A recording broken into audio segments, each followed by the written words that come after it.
প্রিয় দেশবাসী, আজ বাংলাদেশ একটি গভীর সংকটময় মুহূর্তের মধ্যে দিয়ে যাচ্ছে। এখন পর্যন্ত আমাদের প্রাপ্ত খবর অনুযায়ী আওয়ামী লীগ, ছাত্রলীগ, যুবলীগের সন্ত্রাসীরা গুলি করে কুপিয়ে প্রায় 30-এর অধিক শিক্ষার ছাত্র জনতাকে হত্যা করেছে এবং দিন শেষ হতে হতে এই সংখ্যাটা কোথায় গিয়ে দাঁড়ায় আমরা জানি না। এরই প্রেক্ষিতে আমরা একটি সিদ্ধান্ত নিয়েছি, আমাদের একটি জরুরি সিদ্ধান্ত মোতাবেক আমাদের যে 6 তারিখের যে লং মার্চ টু ঢাকা কর্মসূচি ছিল সেটিকে আমরা একদিন এগিয়ে নিয়ে এসেছি। অর্থাৎ আগামীকাল 5ই অগাস্ট সারা দেশের মুক্তিকামী জনতাকে ঢাকার উদ্দেশ্যে রওনা হওয়ার জন্য আমরা আহ্বান জানাচ্ছি।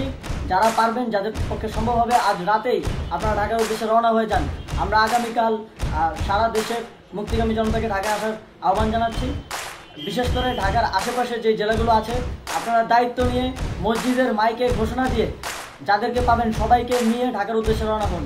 এই লড়াই আমাদের জন্য একটি চূড়ান্ত লড়াই। আমরা চূড়ান্ত ঘোষণার জন্য প্রস্তুত, আমরা গণভবনের দিকে যাত্রার জন্য প্রস্তুত এবং সেই উদ্দেশ্যেই আপনারা সবাই ঢাকা আসুন। আমরা আপনাদের সবাইকে নিয়ে আমাদের চূড়ান্ত দাবি আদায়ে এগিয়ে যাব। আমি জানি না সমন্বয়করা আজকে রাতে বেঁচে থাকতে পারবে কিনা, কিন্তু আপনাদের উপর আমরা এই দায়িত্ব দিচ্ছি। আপনারা সবাই নিজ দায়িত্বে ঢাকায় আসবেন আগামীকাল এবং পরশু পরিস্থিতি বিবেচনা করে পরশু গণভবনের দিকে 4 দিক থেকে আমরা রওনা হব। আমরা খুব আতঙ্কের সাথে লক্ষ্য করছি যে ছাত্রলীগ, যুবলীগ এবং আওয়ামী লীগের গুন্ডারা পুলিশের অস্ত্র দিয়ে পর্যন্ত সাধারণ জনগণের উপর হামলা করছে। কিন্তু একটি সুখের খবর হচ্ছে, সারা দেশের বিভিন্ন স্থানে সেনাবাহিনী ছাত্র জনতার পক্ষে দাঁড়িয়েছে। আবার কিছু কিছু জায়গায় যেমন মিরপুর ও মোহাম্মদপুরে সেনাবাহিনী ছাত্র জনতার বিপক্ষে দাঁড়িয়ে গুলি চালাচ্ছে। আমরা সেনাবাহিনীর প্রতি আহ্বান জানাতে চাই, আপনারা এদেশের নাগরিক এবং আপনারা এদেশের নিরাপত্তার দায়িত্বে আছেন, এদেশের জনগণের যানবাহনের নিরাপত্তার দায়িত্বে আছেন। আপনারা দেশের পক্ষে এবং দেশের জনগণের জন্য কাজ করবেন। কোনো খুনি সরকারের জন্য, কোনো খুনি রাজনৈতিক দলের জন্য কাজ করবেন না। এটি এদেশের জনগণ আপনাদের থেকে প্রত্যাশা করে।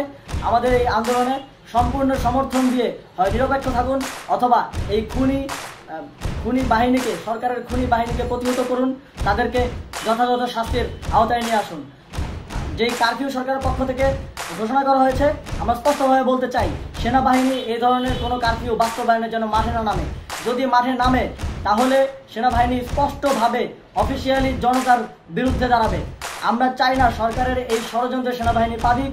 সেনাবাহিনীকে জনতার বিরুদ্ধে দাঁড়ানোর যে ষড়যন্ত্র সরকার রচনা করছে সেটিতে সেনাবাহিনী পা দিবে না, এই বিশ্বাস আমরা রাখতে চাই।